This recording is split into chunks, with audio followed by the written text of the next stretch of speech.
வணக்கம்ப்பா. தினம் இட்லி தோசையாக சாப்பிட்றதுக்கு நீங்கள் மாறி மாறி சாப்பிட்லாம். எப்படின்னா, ஒரு நாளைக்கு ஒரு 2 முட்டையோ 3 முட்டையோ அவங்க சாப்பிட்றதுக்கு அவங்க வயசுக்கு தகுந்தாப்புல வேக வச்சோ இல்லை ஆம்லெட் போட்டோ இல்லை பொரியல் பண்ணியோ முட்டையை சாப்பிட்டுக்கலாம். அது ஒரு நேரம் உணவு வைக்கலாம். இல்லாட்டி இந்த பச்சை பயிர் இருக்கு இல்லையா, அதை முளைக்க வச்சு அதில் காய்கறியை சேர்த்து சாப்பிட்லாம். மிளகு, உப்பு, எலுமிச்சம்பழம் சாறு விட்டு அதையும் சாப்பிட்டுக்கலாம். அப்படி எப்படியாவது நம்ம பச்சை பயிரை ஒரு நாளைக்கு சாப்பிட்டுக்கலாம். அப்புறம் வெறும் தேங்காய் அப்படியே உடச்சி அந்த உடச்ச தேங்காயை வச்சுருக்கவன் நாம் ஃப்ரிட்ஜில் வச்சு அப்படிலாம் சாப்பிட்றேன். உடச்சி அப்படியே ஒரு மூடி, நல்ல பெரிய மூடியாக இருந்தால் ஒரு மூடி கூட சாப்பிட்டா வயிறு கும்முன்னு ஆயிரும். மத்தியானத்து வரைக்கும் பசிக்காது. அவங்கவுங்க தேவைக்கு தகுந்தாப்புல, அவங்க செரிமானத்துக்கு தகுந்தாப்புல வெறும் பச்சை தேங்காயை நல்லா மென்று சாப்பிட்லாம். இல்லாட்டி துருவி கூட வச்சுக்கிட்டு, பல் கொஞ்சம் வீக்காக இருக்குன்னா துருவி கூட வச்சுக்கிட்டு நீங்கள் எடுத்து சாப்பிட்டுக்கலாம்ப்பா.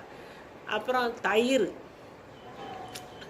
ஒரு அவங்கவுங்க ஒருத்தர் ஒரு 300-400 தயிர் கூட கிராம் 300-400 மில்லி தயிர் கூட நீங்கள் குடிக்கலாம். உரம் ஊற்றி வச்சு நல்லா உங்களுக்கு குடிக்க முடியும்னா 1/2 லிட்டர் தயிர் கூட எடுத்து நல்லா சப்பி வச்சு நீங்கள் சாப்பிட்டு வரலாம். அதில் உங்களுக்கு உடம்புக்கு அவ்வளோ புரோட்டீன் கிடைக்கும்.